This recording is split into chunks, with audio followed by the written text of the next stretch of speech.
남편이 죽자마자 마을 사람들은 그 여인을 귀신 취급하며 멀리했습니다. 관 속에 넣어들인 남편의 집신이 쌀자루 속에 담겨서 사흘 만에 돌아왔기 때문입니다. 싸늘한 새벽, 대문 앞에 놓인 묵직한 쌀자루. 보낸 이도 이름도 없었지요. 윤기 흐르는 흰 쌀 사이로 드러난 것은 분명 관 속에 함께 넣어드렸던 남편의 낡은 집신 한 짝이었습니다. 밤마다 찾아오는 이 기이한 쌀자루의 정체는 대체 무엇이었을까요? 안녕하세요. 오늘도 저희 영상을 시청해 주셔서 감사합니다. 구독과 좋아요는 영상 제작에 큰 힘이 됩니다.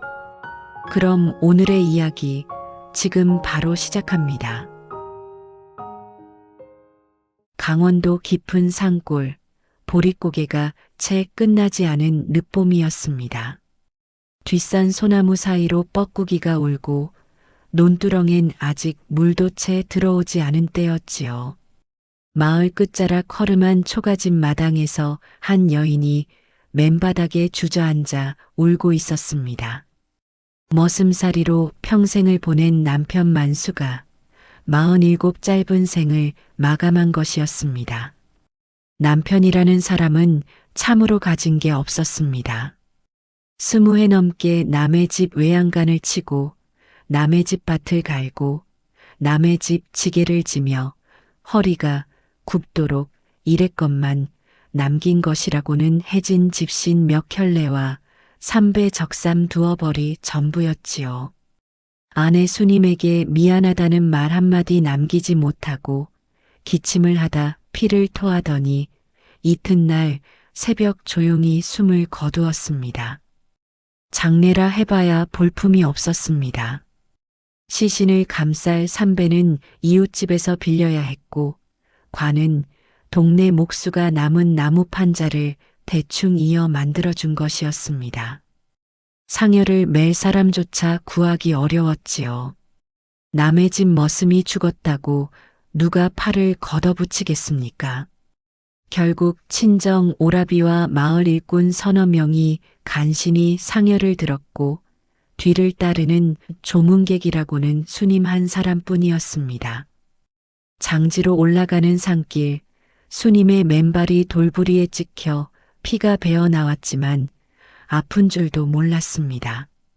아이 하나 남겨두지 못한 부부였기에 상여 뒤에서 곡을 할 사람도 수님밖에 없었지요. 바람에 흩날리는 상여 끈자락이 마치 남편이 마지막으로 내미는 손길처럼 느껴져 수님은 그것을 놓치지 않으려는 듯 허공을 향해 손을 뻗었습니다. 마을 사람들의 시선은 싸늘했습니다. 우물가에 모여 빨래를 하던 아낙들은 상여가 지나가는데도 고개조차 들지 않았고 담 너머로 힐끔 쳐다보던 영감 하나가 혀를 차며 중얼거렸습니다. 즉 살아서도 빈손이더니 죽어서도 빈손이구먼. 그 말이 바람을 타고 수님의 귀에까지 닿았지만 수님은 아무 대꾸도 하지 않았습니다. 남편이 어떤 사람이었는지 세상 누구보다 잘 아는 것은 자기 자신이었으니까요.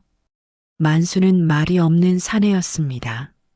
하루 종일 일을 해도 불평 한마디 없었고 밥상 앞에서도 수저 놓는 소리만 겨우 들릴 만큼 조용한 사람이었지요. 한쪽 다리를 절어 걸음이 느렸지만 그 느린 걸음으로도 아내의 짐은 꼭 받아들었고 추운 겨울밤이면 자기 이불을 슬그머니 아내 쪽으로 밀어놓곤 했습니다. 수님이 유독 잊지 못하는 버릇이 하나 있었습니다. 만수는 늘 자기 밥그릇에서 한 숟갈을 떠 아내가 보지 않는 틈에 슬쩍 아내의 그릇으로 옮기곤 했지요. 수님이 눈치를 챈 것은 혼인한 지 10년이 지나서였습니다. 그때 따져 물었더니 만수는 멋쩍게 웃기만 하며 고개를 긁적였지요.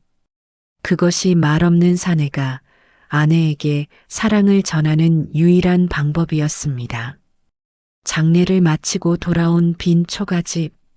수님은 남편의 유품을 정리하기 시작했습니다. 그런데 이상한 것이 있었지요. 보따리 속에 아무것도 없었습니다. 20해가 넘도록 머슴살이를 했으면 품삯이 얼마간이라도 모여 있어야 할 터인데 엽전 한 입 쌀 한 대 남아있지 않았습니다. 수님은 혹시 주인 댁에서 떼먹은 것은 아닌가 싶어 만수가 마지막까지 일했던 큰 댁을 찾아가 보았지만 주인 어른은 고개를 저었습니다. 품삯은 달마다 빠짐없이 챙겨갔네. 한 번도 밀린 적이 없어. 20해치 품삯이 대체 어디로 사라진 것일까? 수님은 의아했지만 당장 내일 끼니를 걱정해야 하는 처지에 깊이 생각할 겨를이 없었습니다.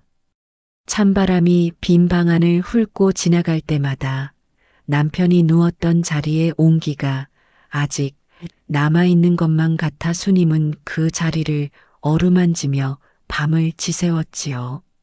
그렇게 사흘이 흘렀습니다. 새벽닭이 울기도 전 대문 밖에서 퍽 하는 둔탁한 소리가 들렸습니다. 잠결에 놀라 나가본 수님의 눈앞에 묵직한 쌀자루 하나가 대문 앞에 덩그러니 놓여 있었습니다. 자루를 열어본 수님은 눈을 의심했지요. 윤기가 자르르 흐르는 흰 쌀, 보릿고개의 쌀밥이라니 양반댁 곳간에서나 볼 수 있는 귀한 쌀이었습니다. 보내니도 이름도 없는 선물. 수님은 마을을 돌아다니며 물어보았지만 아무도 아는 이가 없었습니다. 그런데 그 다음 날도 또 그 다음 날도 새벽닭이 울기 전이면 어김없이 쌀자루가 놓여 있었지요. 마을 사람들 사이에 수군거림이 시작된 것은 그때부터였습니다. 죽은 만수가 저승사자를 매수해서 보낸 거래. 아니요, 과부가 몰래 외간 사내를 들인 게 분명하지. 그 소문이 마을 좌장 박 좌수의 귀에까지 들어갔습니다. 박 좌수는 마을 한가운데서 수님을 불러 세우더니 대뜸 호통을 쳤지요. 남편 무덤에 흙이 채 마르기도 전에 행실이 그 모양이냐? 밤마다 내 집에 드나드는 자가 누구냐? 똑바로 말하지 못할 거면 이 마을에서 당장 쫓아내겠다. 수님은 억울함에 가슴을 쳤지만 반박할 수 없었습니다. 쌀자루의 정체를 자기 자신도 모르고 있었으니까요. 마을 안악들의 눈초리는 날이 갈수록 차가워졌고 우물가에 가면 하나둘 자리를 피했으며 아이들까지 수님의 집 앞을 지나며 돌을 던지기 시작했습니다. 그래도 쌀자루는 멈추지 않았습니다. 비가 오는 밤에도 달이 없는 칠흑 같은 밤에도 누군가는 그 무거운 자루를 짊어지고 산길을 넘어 찾아왔습니다. 닷새째 되던 새벽이었습니다. 그날도 쌀자루를 끌어안고 들어온 수님이 쌀을 쏟아내다 멈칫했습니다. 하얀 쌀알 사이로 무언가 단단한 것이 손끝에 닿았지요. 천천히 꺼내본 수님의 얼굴이 하얗게 질렸습니다. 낡고 해진 집신 한 짝. 분명 관 속에 함께 넣어드렸던 남편이 생전에 늘 허리춤에 차고 다니던 바로 그 집신이었습니다. 수님의 손이 낙엽처럼 떨리기 시작했습니다. 죽은 남편이 정녕 돌아온 것일까요? 아니면 이 집신에 담긴 사연은 따로 있는 것일까요? 집신이 발견된 다음 날 아침, 마을 앞 느티나무 아래는 사람들로 북적였습니다.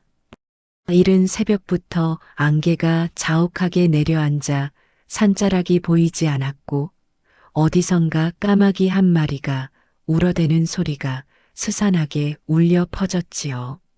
사람들의 얼굴에는 호기심 반, 두려움 반이 뒤섞여 있었습니다. 관 속에 넣은 집신이 쌀자루에서 나왔다며? 그러니까 원혼이 맞다니까. 죽어서도 한이 맺혀 떠도는 거요. 소문은 아침나절이 채 지나기 전에 마을 구석구석까지 퍼져나갔습니다. 박 좌수가 마을 사람들을 모아놓고 엄중한 목소리로 선포했지요. 만수의 원혼이 마을에 재앙을 내리기 전에 구슬해서 달래야 한다. 굿 비용은 만순의 과부가 내는 것이 마땅하다. 수님은 귀를 의심했습니다. 당장 끼니도 잊기 어려운 처지에 굿 비용을 내라니.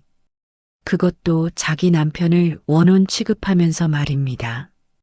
수님이 입을 열어 항변하려 하자 박 좌수의 부인 민 씨가 앞을 가로막으며 쏘아붙였습니다. 남편 살아생전에 제대로 모시지 못한 년이 무슨 말이 그리 많아. 당신네 남편이 한이 맺혀 떠도는 건 당신 탓이야. 그 한마디에 안악들이 일제히 고개를 끄덕였습니다. 수님은 치밀어 오르는 억울함에 입술을 깨물었지만 이 마을에서 자기 편이 되어줄 사람은 단 한 명도 없었습니다. 그날부터 수님의 삶은 더욱 팍팍해졌습니다. 품을 팔러 나서면 귀신 들린 연내집 곡식은 먹을 수 없다며 일거리를 주지 않았고 우물에 물을 기르러 가면 안악들이 두레박을 챙겨 자리를 피했습니다. 아이들은 담 너머에서 돌멩이를 던지며 귀신 과부 하고 놀려댔지요.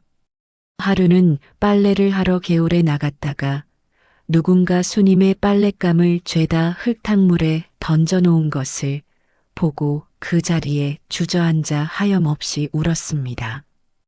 개울물 위로 흐느끼는 소리만 잔잔히 번져나갈 뿐 위로해주는 이는 아무도 없었습니다. 유일하게 찾아온 사람은 친정 오라비였습니다. 산 하나를 넘어 철원에서 일하던 오라비는 급히 달려와 누이의 여윈 얼굴을 보고는 가슴을 쳤지요. 이 꼴이 뭐냐? 차라리 친정으로 돌아오너라. 이 마을에서 더 버텨봐야 내 몸만 상한다. 그러나 수님은 고개를 저었습니다. 남편의 무덤이 이 마을 뒷산에 있었습니다. 바람이 세게 불면 흙이 쓸려 내려갈까, 비가 오면 봉분이 무너질까, 아무도 돌보지 않는 그 무덤을 두고 떠날 수 없었지요. 오라비는 한숨을 내쉬며 누이의 등을 토닥여 줄 수밖에 없었습니다. 그 사이에도 쌀자루는 밤마다 쉬지 않고 찾아왔습니다. 수님은 두렵기도 하고 고맙기도 한 마음으로 이 쌀이 아니었으면 진작에 굶어 죽었을 것이라는 생각이 들 때마다 스스로가 한심했습니다. 그러던 어느 날 수님은 쌀을 씻다가 묘한 점을 발견했습니다. 쌀알이 유난히 둥글고 찰기가 있었습니다. 이 마을에서 나는 쌀이 아니었지요. 산 너머 철원 쪽 들판에서만 나는 품종이었습니다. 수님은 가슴이 뜨끔했습니다. 만수가 살아있을 때 딱 한 번 겨울밤 화롯불 앞에서 했던 말이 떠올랐기 때문입니다. 언젠가 한 번만이라도 철원 쌀로 흰 쌀밥을 지어주고 싶구만. 그 소박한 바람조차 이루지 못하고 떠난 남편이었는데 지금 밤마다 찾아오는 것이 하필 철원 쌀이라니. 수님은 그 우연이 그저 우연이라고 넘기기엔 가슴 한쪽이 무겁게 내려앉는 것을 느꼈습니다. 한편 마을에는 또 하나 묘한 변화가 있었습니다. 마을 변두리 허름한 움막에 살던 청년 하나가 보이지 않았습니다. 백정의 아들로 태어나 마을 사람들에게 천덕꾸러기 취급을 받던 도칠이라는 청년이었지요. 누구도 그의 부재를 신경 쓰지 않았지만 수님은 문득 그 청년의 얼굴이 떠올랐습니다. 도칠은 만수가 살아있을 때 수님네 집 앞을 지날 적마다 유독 깊이 고개를 숙여 인사를 하던 아이였습니다.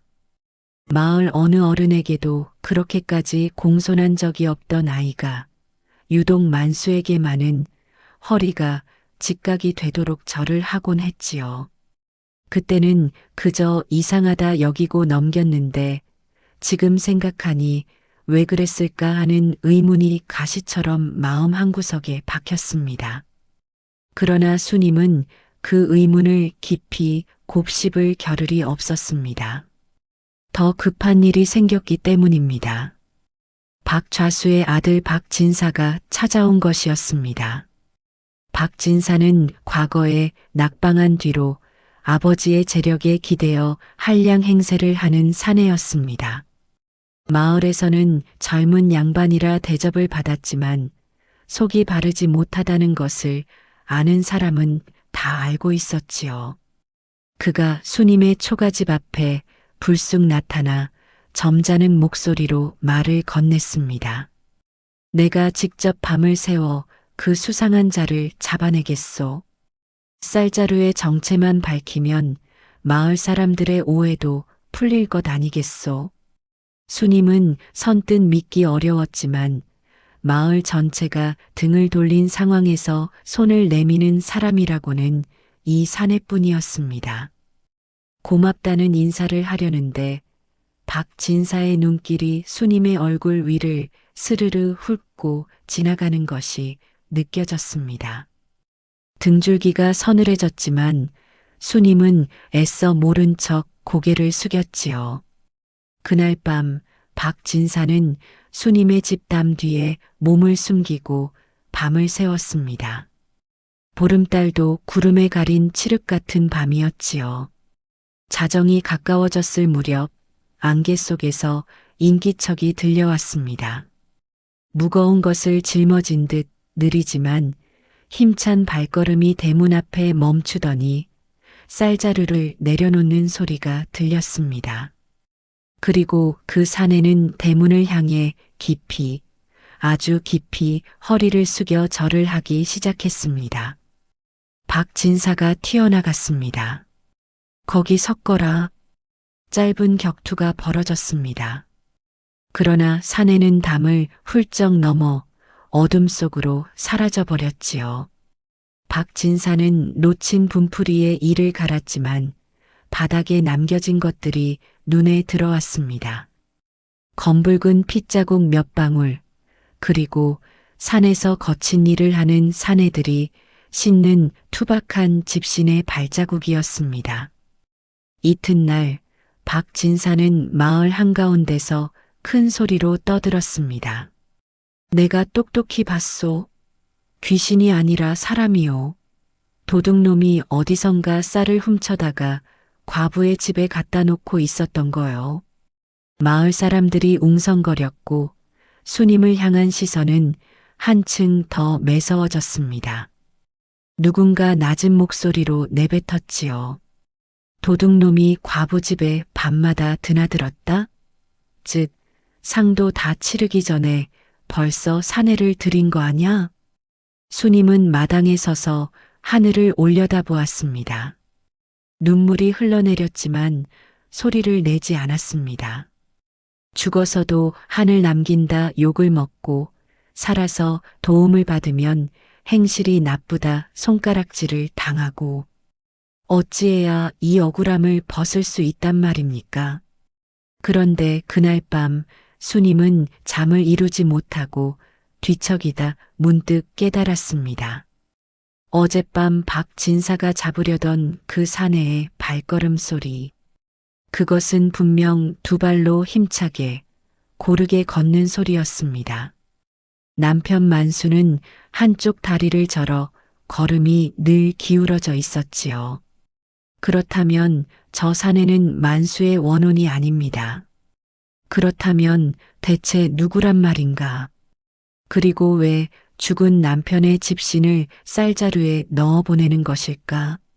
수님은 이불을 걷어차고 벌떡 일어났습니다. 더 이상 기다릴 수 없었지요.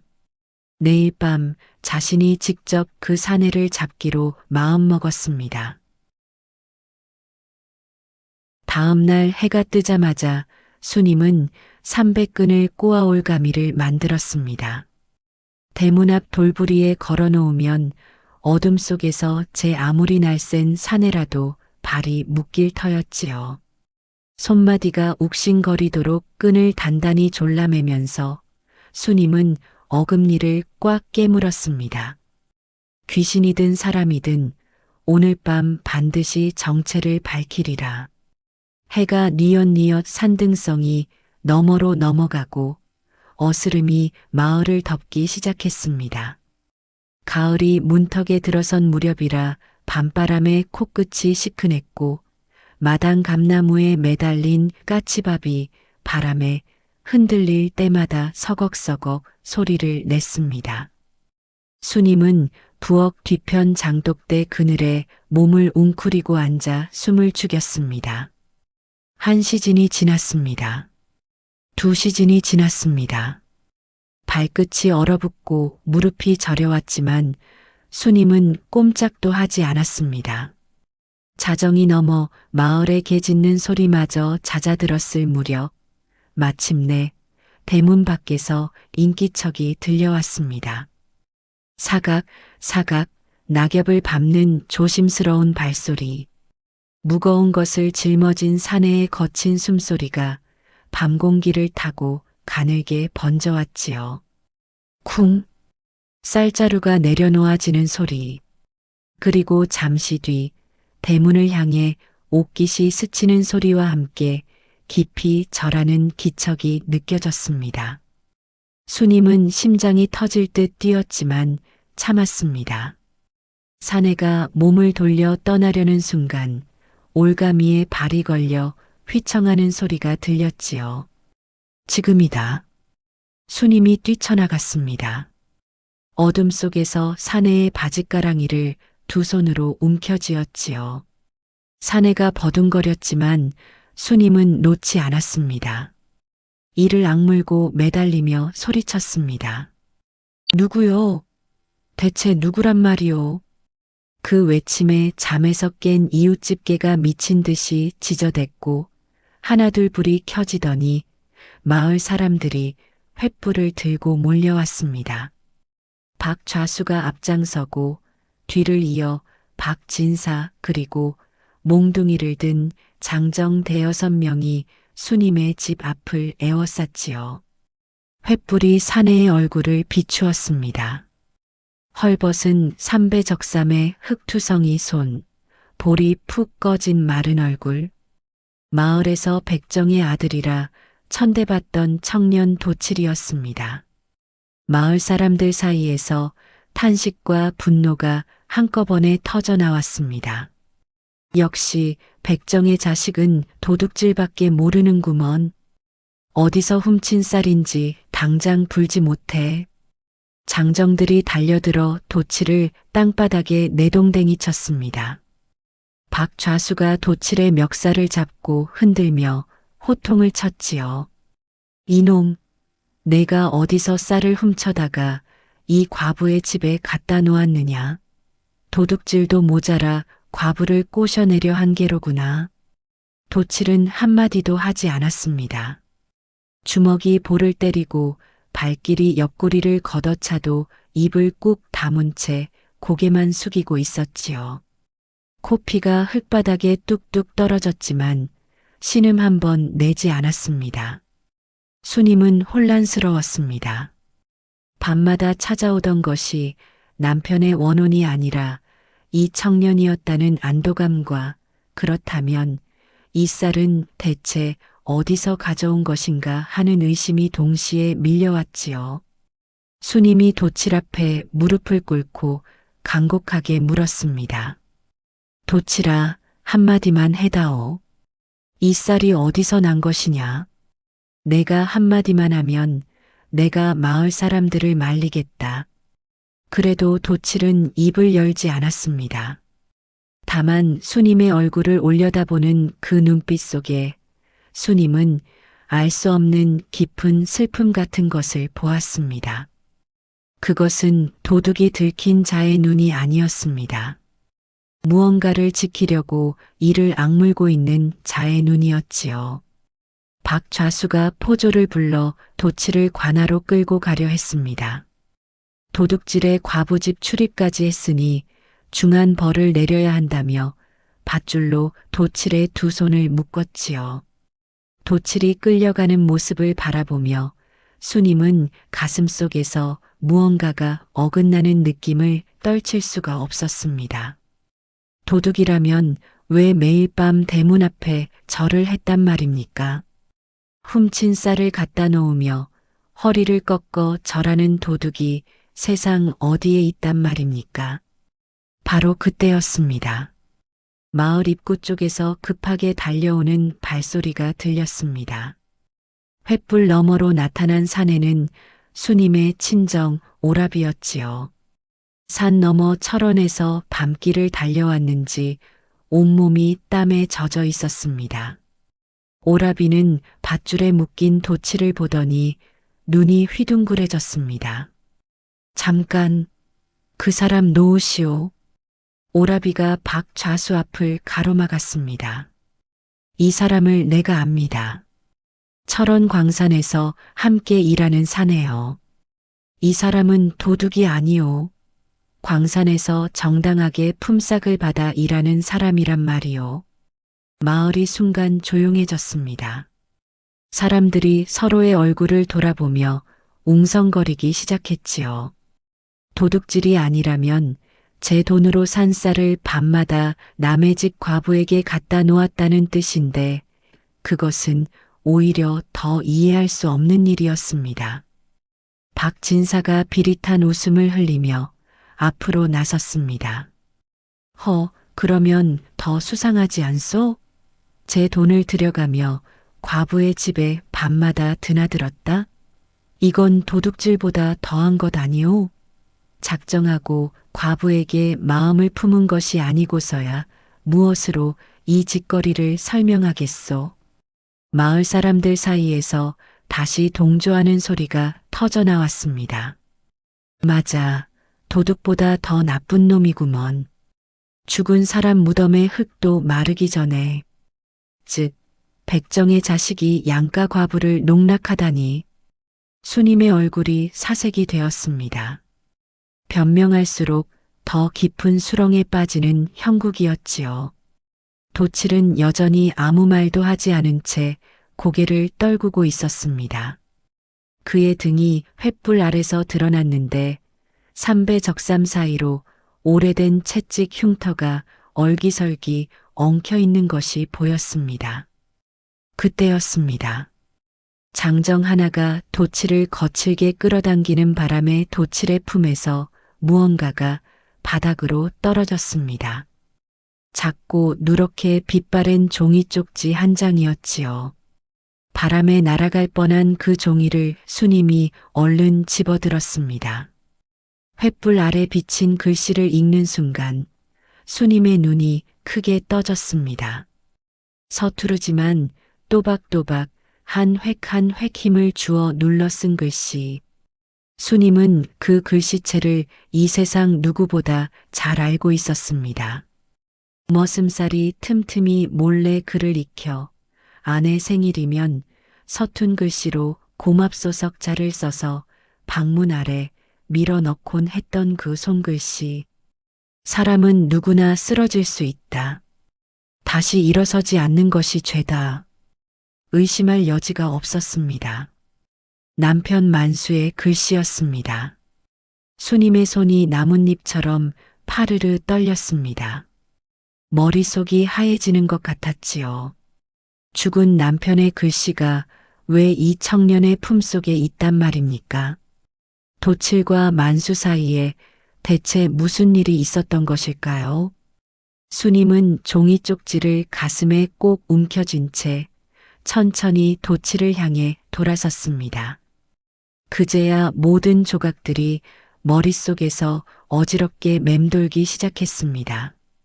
한 푼도 남지 않았던 남편의 품상, 철원에서만 나는 쌀, 만수에게만 허리가 꺾이도록 절을 하던 이 청년.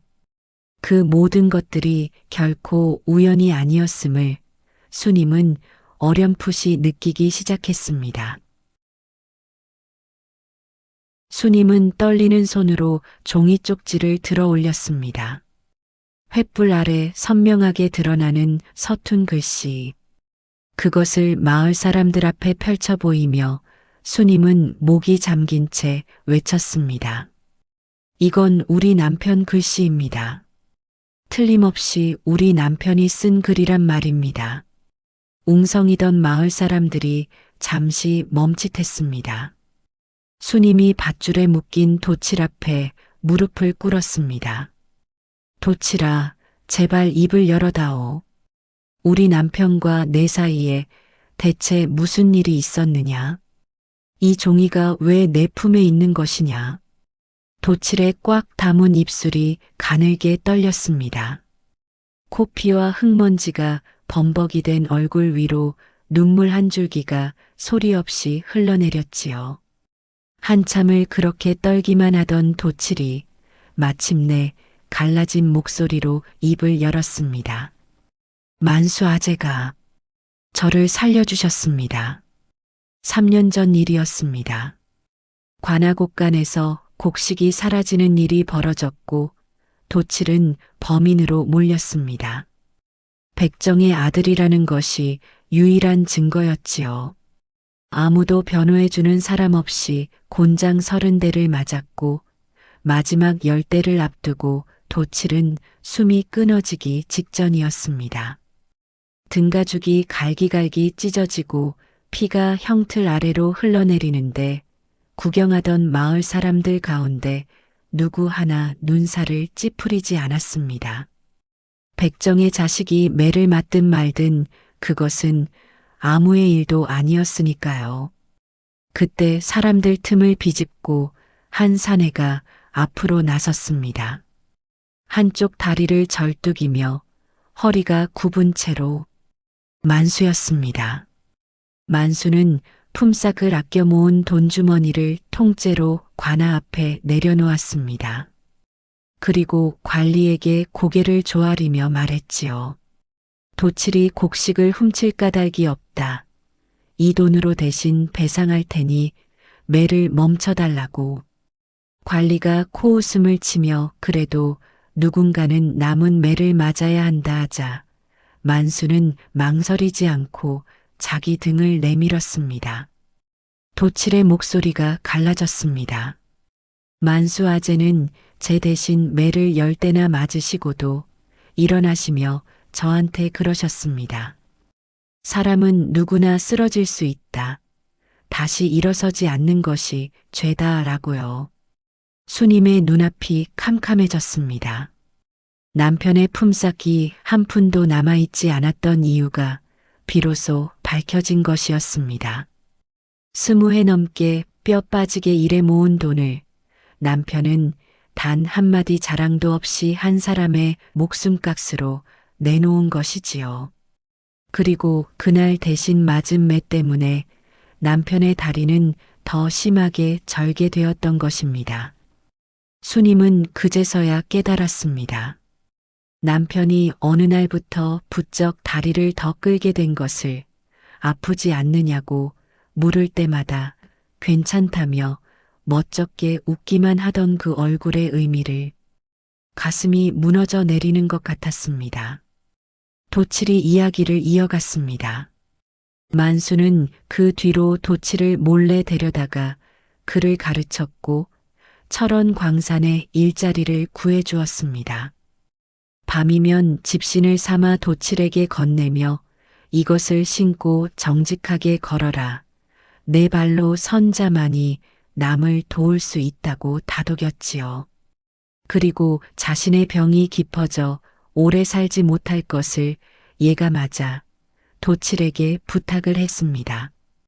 내가 죽거든 내 아내가 굶지 않게 해다오. 단 절대 들키지 마라. 그 사람 성격에 남의 도움은 받으려 하지 않을 테니. 돛칠은 3년간 광산에서 곡괭이를 내리치며 품삯을 모았고 만수가 세상을 떠나자 그 약속을 지키기 위해 밤마다 산길을 넘었던 것이었습니다. 비가 와도 눈이 와도 열이 나도 멈추지 않았습니다. 대문 앞에서 절을 한 것은 살아생전 만수가 늘 대문 앞에서 하던 것처럼 아내가 잠든 집을 향해 하루의 안녕을 빌었던 그 모습을 대신한 것이었지요. 수님은 땅바닥에 이마를 짚고 울었습니다. 말이 나오지 않았습니다. 비단 한 필 못 사준 무능한 사내라 여겼던 남편이 한 사람의 목숨을 구하고 그 사람을 일으켜 세운 뒤인 자신이 죽은 뒤의 일까지 묵묵히 준비해 놓고 떠난 것이었습니다. 가진 것이라고는 절뚝거리는 두 다리와 굽은 허리뿐이었던 그 사내가 남긴 것은 돈으로도 살 수 없는 한 사람의 의리였습니다. 그리고 쌀자루 속의 집신. 그것은 관에 넣었던 집신이 아니었습니다. 만수가 도칠에게 손수 삼아주며 정직하게 걸어라 했던 바로 그 집신이었습니다. 도칠은 쌀자루마다 그 집신을 넣어 보냈습니다. 만수 아재가 자신을 살렸듯 자신이 만수 아재의 아내를 살리겠다는 무언의 맹세. 그것은 죽은 자와 산 자 사이에 놓인 집신 한 짝으로 이어진 약속이었습니다. 마을이 고요해졌습니다. 아까까지 도둑이라 욕하고 과부를 농락했다. 손가락질하던 사람들이 하나둘 고개를 떨구었지요. 가장 먼저 무릎을 꿇은 것은 박좌수였습니다. 평생 남의 위에 서서 호통만 치던 늙은이가 벌레 같다 여기던 머슴의 이름 앞에 처음으로 고개를 숙인 것이었습니다. 박진사는 슬그머니 뒷걸음질을 쳤습니다. 그러나 친정 오라비가 그의 앞을 막아섰지요. 당신은 이 여인을 돕겠다며 접근해 놓고 속으론 딴 마음을 품고 있었소. 죽은 사내는 제 한 몸 바쳐 사람을 살렸는데 산 사내는 남의 불행을 이용해 배를 채우려 했으니 부끄러운 줄을 아시오. 박진사의 얼굴이 횃불보다 붉게 달아올랐습니다. 박좌수가 아들의 뒤통수를 내리치며 소리쳤지요. 내 이놈, 당장 이 여인과 도칠에게 머리를 조아려라. 내 아비 된 내가 먼저 잘못을 빌겠다. 박좌수가 수님 앞에 엎드려 절을 올렸습니다. 민씨가 안악들이 장정들이 하나둘 고개를 숙였지요. 얼마 전까지 마녀라 불렀던 여인 앞에 마을 전체가 부끄러움으로 무릎을 꿇은 것이었습니다. 수님은 도칠에 묶인 밧줄을 풀어주었습니다. 흙과 피로 범벅이 된 도칠의 거친 손을 두 손으로 감싸쥐었지요.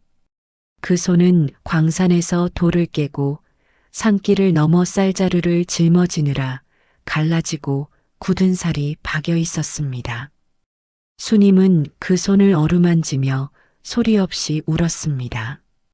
남편이 삼아준 집신을 신고 3년을 걸어온 이 청년의 손이 죽은 남편이 이승에 남긴 마지막 옹기라는 것을 알았기 때문입니다. 그 뒤로 수님은 도칠이 가져온 쌀로 떡을 쪄서 마을 사람들에게 나누어 주었습니다. 자신을 마녀라 불렀던 사람들에게, 자신의 빨랫감을 흙탕물에 던졌던 사람들에게 원망 한마디 없이 하얀 떡을 건넸지요. 받아든 사람들은 차마 고개를 들지 못했습니다. 도칠은 수님의 수양아들이 되어 그 초가집을 지켰습니다. 만수가 그러했듯 말이 적고 부지런한 청년이었지요. 새벽이면 장작을 패고 해가 지면 마당을 쓸며 수님이 아플 때면 약방까지 산길을 뛰어갔습니다. 마을 사람들은 더 이상 도칠을 백정의 아들이라 부르지 않았습니다. 만수의 아들이라 불렀지요. 세월이 흘러 도칠은 장가를 들었고 수님은 손주뻘 되는 아이들의 재롱을 보며 온기 가득한 노후를 보낼 수 있었습니다. 남편이 남겨준 유산은 논 한 떼기, 기와 한 장이 아니었습니다. 한 사람의 의리, 한 사람의 진심, 죽어서도 아내의 밥그릇을 채워주는 묵직한 사랑이었지요. 겨울이 가고 봄이 찾아오면 만수의 무덤가에는 해마다 들꽃이 유난히 활짝 피어났습니다. 마치 아내의 웃음소리를 듣고 있는 것처럼 평온하게 잠든 사내의 얼굴이 꽃잎 사이로 어른거리는 듯 했지요. 사람이 이 세상을 떠날 때 가져갈 수 있는 것은 아무것도 없다 하였습니다. 그러나 만수는 가져간 것이 아니라 남겨놓고 간 사람이었습니다. 눈에 보이는 재산보다 무거운 것, 세월이 흘러도 빛이 바래지 않는 것, 그것은 살아생전 묵묵히 뿌려놓은 덕의 씨앗이 아니었을까요?